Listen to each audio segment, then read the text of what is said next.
Sejarah seringkali dianggap membosankan, hanya deretan angka dan nama yang mati. Tapi di sini, kita percaya bahwa setiap puing runtuhan menyimpan nyawa. Dari kejayaan Nusantara hingga perang besar yang mengguncang dunia, kita akan rangkai kembali serpihan masa lalu menjadi sebuah kisah utuh yang menggetarkan hati. Selamat datang di Dongeng Sejarah.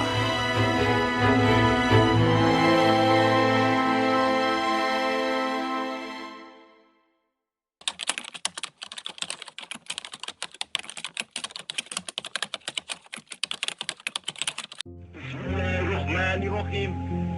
Merdeka! Saudara-saudara, rakyat jelata di seluruh Indonesia, terutama saudara-saudara penduduk kota Surabaya, kita semuanya telah mengetahui bahwa hari ini tentara Inggris telah menyebarkan pamflet-pamflet yang memberikan suatu ancaman kepada kita semua. Kita diwajibkan untuk dalam waktu yang mereka tentukan menyerahkan senjata-senjata yang telah kita rebut dari tangannya tentara Jepang. Mereka telah minta supaya kita datang pada mereka itu dengan mengangkat tangan. Mereka telah minta supaya kita semua datang pada mereka itu dengan membawa bendera putih, tanda bahwa kita menyerah kepada mereka.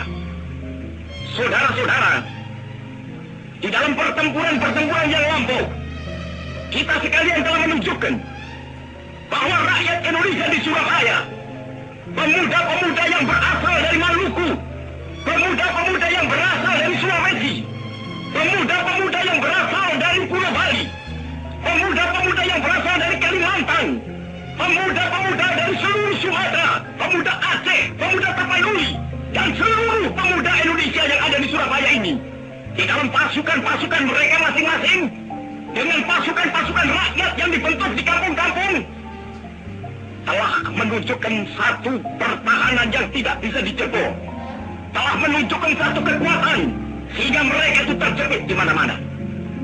Hanya karena taktik yang licik daripada mereka itu, saudara-saudara, dengan mendatangkan presiden dan pemimpin-pemimpin lainnya ke Surabaya ini, maka kita tunduk untuk memberhentikan pertempuran. Tetapi pada masa itu mereka telah memperkuat diri, dan setelah kuat, sekarang inilah keadaannya. Saudara-saudara, kita semuanya, kita bangsa Indonesia yang ada di Surabaya ini, akan menerima tantangan tentara Inggris itu. Dan kalau pimpinan tentara Inggris yang ada di Surabaya ingin mendengarkan jawaban rakyat Indonesia, ingin mendengarkan jawaban seluruh pemuda Indonesia yang ada di Surabaya ini, dengarkanlah ini, tentara Inggris. Ini jawaban kita. Ini jawaban rakyat Surabaya. Ini jawaban pemuda Indonesia kepada kau sekalian. Hei, tentara Inggris, kau mengendaki bahwa kita ini akan membawa bendera putih untuk takluk kepadamu. Kau menyuruh kita mengangkat tangan datang kepadamu. Kau menyuruh kita membawa senjata-senjata yang telah kita rampas dari tentara Jepang untuk diserahkan kepadamu. Tuntutan itu, walaupun kita tahu bahwa kau sekalian akan mengancam kita untuk menggempur kita dengan seluruh kekuatan yang ada, tetapi inilah jawaban kita. Selama banteng-banteng Indonesia masih mempunyai darah merah yang dapat membuat setarik kain putih, merah dan putih, maka selama itu tidak akan kita mau menyerah kepada siapapun juga. Saudara-saudara rakyat Surabaya, siaplah, keadaan genting. Tetapi saya peringatkan sekali lagi, jangan mulai menembak. Baru kalau kita ditembak, maka kita akan ganti menyerang mereka itu. Kita tunjukkan bahwa kita ini adalah benar-benar orang yang ingin merdeka. Dan untuk kita, saudara-saudara, lebih baik kita hancur lebur daripada tidak merdeka. Sebelum kita tetap merdeka atau mati. Dan kita yakin, saudara-saudara, pada akhirnya pastilah kemenangan akan jatuh ke tangan kita. Sebab Allah selalu berada di pihak yang benar. Percayalah, saudara-saudara, Tuhan akan melindungi kita sekalian. Allahu Akbar, Allahu Akbar, Allahu Akbar. Merdeka! Dengar suara ini, Sobat Dongeng Sejarah. Suara ini bukan milik seorang jenderal, bukan pula suara seorang presiden yang berpidato dari balik istana. Suara ini milik seorang pemuda kurus, seorang wartawan, yang disiarkan dari dalam sebuah studio radio sederhana di Surabaya. Namanya Sutomo, atau kita kenal sebagai Bung Tomo. Di tahun 1945 yang kacau, ketika tentara Inggris dan sekutu mendarat, menuntut republik yang baru lahir untuk menyerah, hanya suara ini yang berani menjawab, tidak. Suaranya adalah senjata, suaranya adalah mantra, suaranya mengubah ketakutan rakyat biasa menjadi amarah suci. Dalam hitungan jam, pedagang pasar, supir becak, buruh pelabuhan, dan mahasiswa berubah menjadi laskar bersenjata yang siap mati. Allahu Akbar, merdeka atau mati, teriaknya. Inilah kisah yang terukir di atas darah dan api. Pertempuran 10 November 1945 di Surabaya. Pertarungan habis-habisan yang membuktikan bahwa republik ini tidak main-main. Namun, apa yang terjadi pada sang orator setelah perang usai? Setelah suaranya menjadi jaminan kemerdekaan, mengapa Bung Tomo di akhir hidupnya justru memilih melawan pemerintahannya sendiri dan berakhir sebagai tahanan politik di bawah kekuasaan yang ia bantu tegakkan? Mari kita telusuri jejak sang pemilik suara yang tak akan pernah dilupakan ini. Jika kita menutup mata dan membayangkan pertempuran 10 November 1945, suara siapakah yang terngiang di telinga? Bukan suara desingan peluru, melainkan teriakan lantang, Allahu Akbar, merdeka atau mati, yang memecah udara Surabaya. Suara itu milik Sutomo, atau yang lebih akrab kita sapa Bung Tomo. Ia bukanlah jenderal lulusan akademi militer, bukan pula politisi necis lulusan Universitas Eropa. Ia adalah representasi murni dari arek Surabaya, rakyat biasa yang berani menantang maut demi harga diri bangsa. Namun, sebelum menjadi singa podium yang menggetarkan nyali sekutu, Bung Tomo hanyalah seorang anak kampung biasa yang ditempa oleh kerasnya kehidupan kolonial. Cerita bermula di Kampung Blauran, Surabaya, sebuah kawasan yang padat dan hidup di jantung kota pahlawan. Pada tanggal 3 Oktober 1920, lahirlah bayi laki-laki bernama Sutomo. Ia lahir dari keluarga kelas menengah yang sederhana namun berprinsip. Ayahnya, Kartawan Cipto Wijoyo, adalah seorang pegawai pemerintah yang pernah bekerja untuk perusahaan swasta Belanda, sementara ibunya berdarah campuran Jawa Tengah, Sunda, dan Madura. Darah yang mengalir di tubuh Sutomo adalah cermin dari kebinekaan Nusantara yang kelak membuatnya mudah diterima oleh berbagai lapisan masyarakat. Masa kecil Sutomo tidaklah semulus jalan tol. Ia tumbuh besar saat dunia dihantam depresi ekonomi besar-besaran Malaysia pada tahun 1930-an. Kehidupan yang tadinya cukup nyaman berubah menjadi sulit. Ayahnya kehilangan pekerjaan, membuat keluarga mereka harus berjuang keras untuk bertahan hidup. Sutomo kecil tidak punya pilihan selain ikut membanting tulang. Ia pernah bekerja serabutan, mulai dari mengantar koran hingga menjadi buruh kecil. Kesulitan ekonomi ini justru menjadi guru terbaik baginya. Ia belajar merasakan langsung penderitaan rakyat kecil, sebuah pengalaman yang tidak didapatkan oleh para intelektual yang hidup di Menara Gading. Meskipun hidup susah, pendidikan tetap menjadi prioritas. Sutomo sempat mengenyam pendidikan di Mulo, Meer Uitgebreid Lager Onderwijs, setingkat SMP. Namun karena tekanan ekonomi, ia terpaksa keluar dari HBS, Hogere Burger School pada usia 12 tahun. Apakah ia menyerah? Tidak. Sutomo melanjutkan pendidikannya lewat korespondensi jarak jauh. Di masa-masa sekolah inilah, karakter keras kepalanya mulai terlihat. Ia dikenal sebagai anak yang berani, jujur, dan tidak mau diremehkan. Ia pernah meninju seorang anak Belanda yang menghina bangsanya, sebuah benih keberanian yang kelak tumbuh menjadi pohon perlawanan raksasa. Salah satu kawah candra di muka yang paling berpengaruh dalam membentuk jiwa kepemimpinan Bung Tomo adalah Gerakan Kepanduan Bangsa Indonesia atau KBI. Di sini, disiplin dan nasionalisme ditanamkan secara militeristik namun mendidik. Prestasi Sutomo di Kepanduan sangat cemerlang. Ia menjadi salah satu orang Indonesia pertama yang mencapai peringkat Pandu Garuda, tingkatan tertinggi dalam kepanduan setara dengan Eagle Scout. Di kepanduan inilah ia belajar baris berbaris, bertahan hidup di alam liar, dan memimpin pasukan.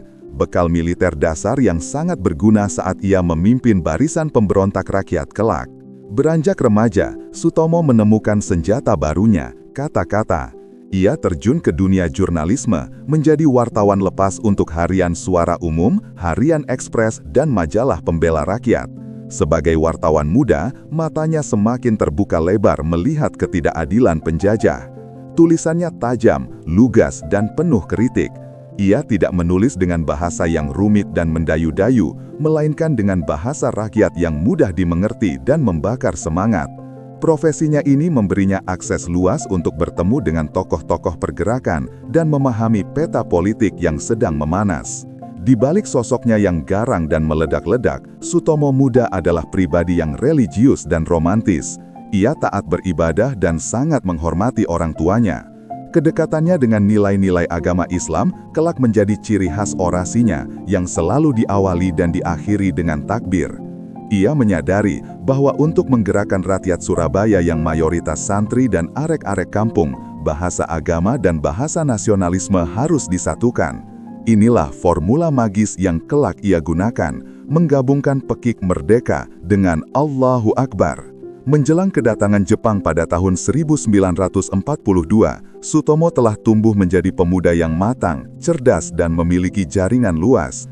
Ia bukanlah sekedar anak belauran yang suka berkelahi, melainkan seorang jurnalis dan aktivis yang siap mengambil peran dalam sejarah. Langit Surabaya mulai gelap oleh bayang-bayang Perang Dunia II, dan tanpa ia sadari, takdir sedang mempersiapkan panggung terbesar baginya. Sutomo muda berdiri di ambang pintu sejarah, siap menyambut takdirnya sebagai Bung Tomo, sang panglima perang tanpa jasa, yang akan membuat tentara Inggris gemetar ketakutan. Suara pemberontakan di tengah badai, 1942-1945. Tahun 1942, bala tentara Jepang mendarat di Surabaya. Seperti banyak pemuda lainnya, Sutomo awalnya menaruh harapan pada janji manis saudara tua. Namun, realita kejam pendudukan militer segera menampar kesadarannya. Sutomo memilih taktik cerdas. Ia tidak lari ke hutan untuk bergerilya, melainkan masuk ke dalam sistem. Ia bekerja di kantor berita Jepang, Domei, Cikal Bakal Antara, bagian bahasa Indonesia untuk seluruh Jawa Timur. Disinilah ia menjadi musuh dalam selimut. Sebagai jurnalis Domei, ia memiliki akses istimewa terhadap informasi rahasia perang dan jaringan komunikasi yang tidak dimiliki rakyat biasa. Posisi ini kelak menjadi modal utamanya dalam memahami propaganda dan psikologi massa. Kecerdikan Sutomo teruji saat berita proklamasi 17 Agustus 1945 sampai ke Surabaya. Sensor Jepang sangat ketat melarang penyebaran berita kekalahan mereka. Sutomo bersama wartawan senior Romo Bintarti memutar otak. Mereka berhasil menyiarkan berita kemerdekaan itu melalui radio Domei, tetapi dengan cara yang unik, menggunakan bahasa Jawa halus, kromo inggil. Sensor Jepang yang tidak paham bahasa lokal terkecoh, mengira itu hanyalah siaran budaya biasa. Padahal, bagi rakyat Jawa Timur yang mendengarnya, itu adalah kode rahasia yang meledakkan euforia. Indonesia sudah merdeka. Suasana Surabaya memanas dengan cepat. Puncaknya terjadi pada 19 September 1945 dalam insiden Hotel Yamato, sekarang Hotel Majapahit. Sekelompok orang Belanda mengibarkan bendera merah putih biru, memicu kemarahan arek-arek Surabaya yang merasa kedaulatan mereka diinjak-injak. Bung Tomo, meski tidak secara fisik berada di atap merobek bendera, adalah salah satu penggerak massa yang hadir di sana. Ia menyaksikan langsung bagaimana darah pemuda tumpah demi selembar kain merah putih. Momen ini menjadi titik balik bagi Sutomo. Diplomasi sudah mati, saatnya revolusi fisik. Pasca insiden Yamato, Sutomo merasa tidak puas dengan sikap pemerintah pusat yang cenderung diplomatis dan lembek menghadapi sekutu. Ia menginginkan wadah perjuangan yang lebih radikal dan tanpa kompromi.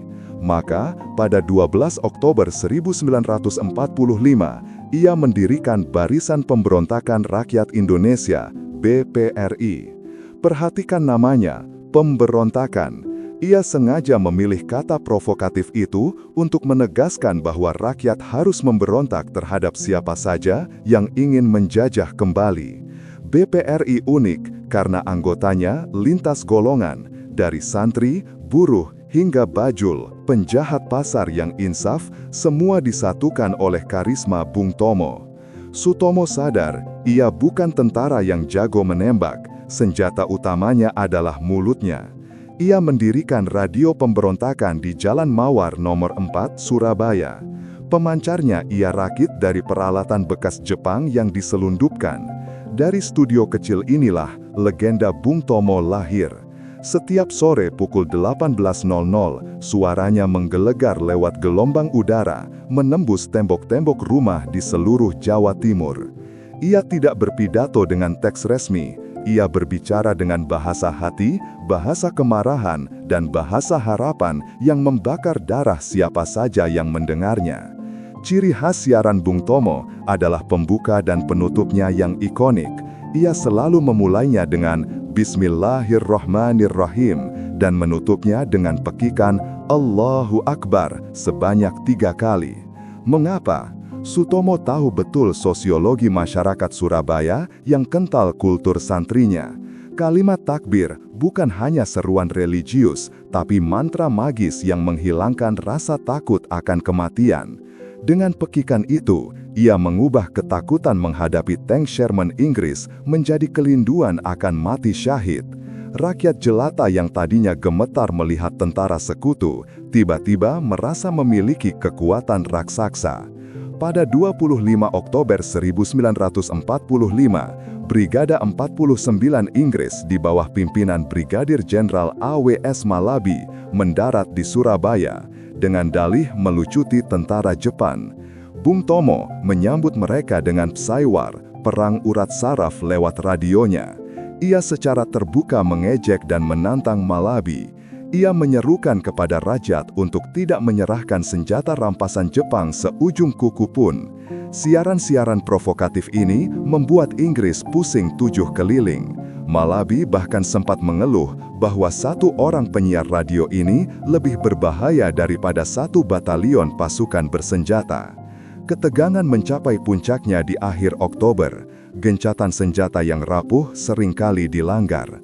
Bung Tomo terus memanaskan situasi, mengingatkan rakyat bahwa Inggris sebenarnya ingin mengembalikan Belanga, Nika, ke tanah air. Surabaya ibarat sekam kering yang tersiram bensin, hanya menunggu 1 percikan api kecil untuk meledak menjadi neraka. Dan percikan itu benar-benar terjadi ketika Jenderal Malabi tewas di Jembatan Merah. Kematian sang jenderal menjadi loncang dimulainya perang paling dahsyat dalam sejarah revolusi Indonesia, di mana Bung Tomo akan berdiri di garis terdepan sejarah. Pertempuran 10 November, Merdeka atau Mati, November 1945. Kematian Jenderal Malabi pada 30 Oktober 1945 membuat Inggris murka. Jenderal Robert Manservh, pengganti Malabi, datang dengan membawa armada perang lengkap, kapal penjelajah, pesawat tempur Thunderbolt, dan ribuan pasukan Gurkha yang terlatih. Surabaya dikepung dari darat, laut, dan udara. Manservh mengeluarkan ultimatum yang sangat menghina harga diri bangsa. Semua pimpinan dan pemuda bersenjata di Surabaya harus melapor dan menyerahkan senjata dengan tangan di atas kepala selambat-lambatnya pukul 6 pagi tanggal 10 November 1945. Jika tidak, Surabaya akan diratakan dengan tanah. Malam tanggal 9 November menjadi malam yang paling menegangkan dalam sejarah kota ini. Para pemimpin Surabaya, termasuk Gubernur Suryo, menolak mentah-mentah ultimatum tersebut. lebih baik hancur lebur daripada tidak merdeka adalah semangat yang menjalar di setiap lorong kampung. Di tengah ketegangan itu, Bung Tomo tidak memegang senapan di garis depan. Ia berada di studio kecil radio pemberontakan, mempersiapkan amunisi terkuatnya, sebuah pidato yang akan mengubah jalannya sejarah. Ia tahu, esok pagi neraka akan turun ke bumi Surabaya dan rakyat butuh pegangan jiwa yang kuat. Tepat sebelum ultimatum berakhir, suara serak-serak basah Bung Tomo mengudara. Pidato ini bukan sekedar kata-kata, ini adalah sumpah kematian. Berikut adalah penggalan legendaris dari orasi tersebut. Selama banteng-banteng Indonesia masih mempunyai darah merah yang dapat membikin secarik kain putih, merah dan putih, maka selama itu tidak akan kita mau menyerah kepada siapapun juga. Saudara-saudara rakyat Surabaya, siaplah, keadaan genting. Tetapi saya peringatkan sekali lagi, jangan mulai menembak. Baru kalau kita ditembak, maka kita akan ganti menyerang mereka itu. Kita tunjukkan bahwa kita ini adalah benar-benar orang yang ingin merdeka. Dan untuk kita saudara-saudara, lebih baik kita hancur lebur daripada tidak merdeka. Semboyan kita tetap merdeka atau mati. Dan kepada Tuhan saudara-saudara, kita ucapkan Allahu Akbar, Allahu Akbar, Allahu Akbar, merdeka. Tepat pukul 6 pagi, karena tidak ada satupun rakyat Surabaya yang menyerah, Inggris membuktikan ancamannya. Langit Surabaya menjadi gelap oleh asap ledakan. Bom-bom dijatuhkan dari pesawat, meriam kapal perang memuntahkan peluru ke pemukiman warga. Kota terbakar hebat. Inggris mengira mereka bisa menaklukkan kota ini dalam 3 hari, namun mereka salah besar. Mereka tidak memperhitungkan faktor Bung Tomo. Teriakan takbir dan pidato Bung Tomo yang diputar berulang-ulang lewat radio membuat nyali para pejuang menjadi baja. Santri, pelajar, hingga ibu-ibu dapur umum maju menerjang tank baja tanpa rasa takut. Prediksi Inggris meleset total. Pertempuran yang dikira selesai dalam 3 hari ternyata berlarut hingga 3 minggu. Surabaya menjadi lautan api dan darah. Ribuan pejuang gugur sebagai syuhada, mayat bergelimpangan di jalan-jalan. Namun, setiap kali satu pejuang gugur, 10 pejuang lain muncul menggantikannya, didorong oleh suara Bung Tomo yang tak henti-hentinya membakar semangat dari tempat persembunyian yang berpindah-pindah. Inggris, pemenang Perang Dunia II yang mengalahkan Jepang dan Jerman, dibuat frustrasi oleh perlawanan rakyat kampung yang bersenjatakan bambu runcing dan senapan rampasan. Inggris sadar bahwa sumber kekuatan rakyat Surabaya bukan pada senjatanya, tapi pada suara Bung Tomo. Maka, studio radio pemberontakan menjadi target utama serangan udara. Menyadari hal ini, Bung Tomo menerapkan taktik gerilya radio. Ia dan timnya terus berpindah-pindah lokasi siaran, mengangkut pemancar keluar kota, masuk ke hutan-hutan di sekitar Mojokerto dan Malang demi memastikan suara perlawanan tetap mengudara. Selama suara Bung Tomo masih terdengar, selama itu pula bendera merah putih tetap berkibar di hati. Akhirnya, Surabaya memang jatuh ke tangan Inggris karena ketidakseimbangan kekuatan militer yang mencolok. Kota hancur lebur dan penduduk mengungsi ke pedalaman. Namun, secara moral dan politik, Indonesia menang telak. Perlawanan gigih di Surabaya membuka mata dunia internasional bahwa Republik Indonesia masih ada dan didukung penuh oleh rakyatnya. Bung Tomo, sang penyiar radio dari kampung Blauran, telah berhasil mempermalukan militer Inggris dan mengukuhkan dirinya sebagai ikon abadi perlawanan rakyat semesta. Pertempuran 10 November berakhir dengan ribuan pusara tanpa nama. Namun, gaung suara Bung Tomo tidak ikut terkubur. Ia tetap hidup, merayap lewat gelombang radio ke kota-kota lain, membakar semangat perlawanan di Bandung, Semarang, hingga Medan. Perang Surabaya hanyalah awal dari perang kemerdekaan yang panjang, dan bagi Bung Tomo, perjuangan belum selesai. Ia kini harus menghadapi tantangan baru, bagaimana menjaga api revolusi tetap menyala di tengah intrik politik dan diplomasi yang mulai menggerogoti persatuan bangsa di masa-masa selanjutnya. Akhir sang patriot di Tanah Suci, 1966 sampai 1981. Tumbangnya Soekarno dan naiknya Soeharto di tahun 1966 awalnya membawa angin segar bagi Bung Tomo. Ia berharap Orde Baru akan memulihkan demokrasi yang sempat mati suri. Namun, harapan tinggal harapan.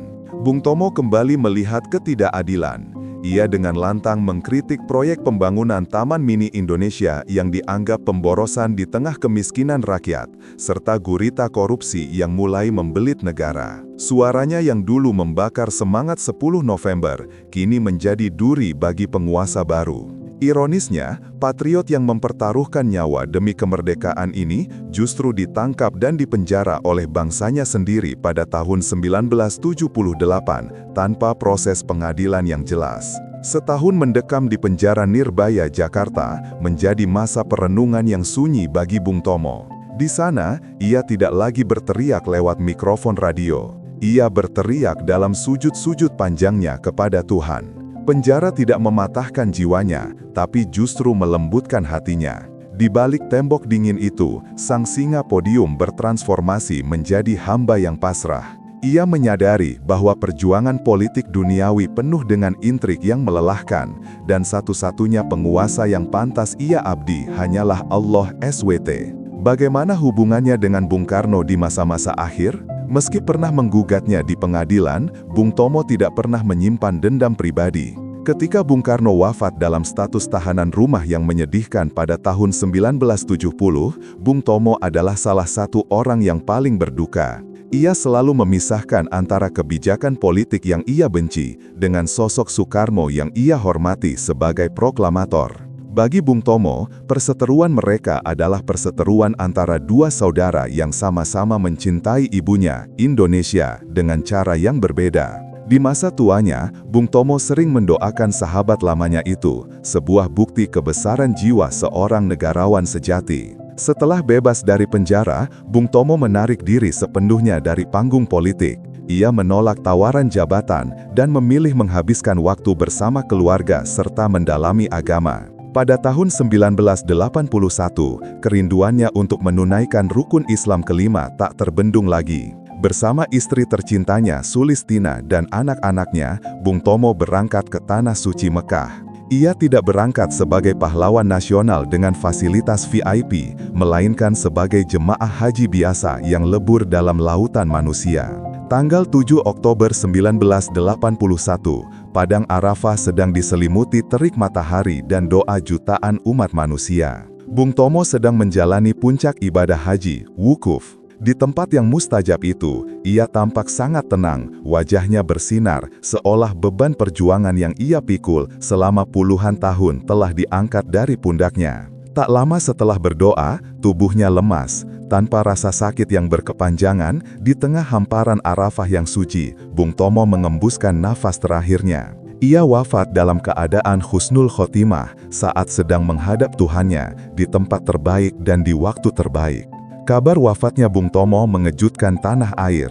Biasanya, jemaah yang wafat di Mekah akan dimakamkan di sana, Ma'la. Namun, pemerintah Arab Saudi memberikan pengecualian langka atas permintaan keluarga dan pemerintah Indonesia. Jenazah Bung Tomo diterbangkan kembali ke tanah air. Sesuai wasiatnya, ia tidak ingin dimakamkan di Taman Makam Pahlawan Kalibata, Jakarta yang mentereng. Ia ingin pulang ke rumahnya, ke Surabaya. Ia dimakamkan di tempat pemakaman umum TPU Ngagel, di tengah-tengah rakyat Surabaya yang dulu ia pimpin. Ia ingin tetap dekat dengan arek-arek Surabaya, bahkan dalam kematiannya. Hari ini, jika kita melewati jalan-jalan di Surabaya, mungkin kita tak lagi mendengar desingan peluru. Namun, pasanglah telinga hati kita baik-baik.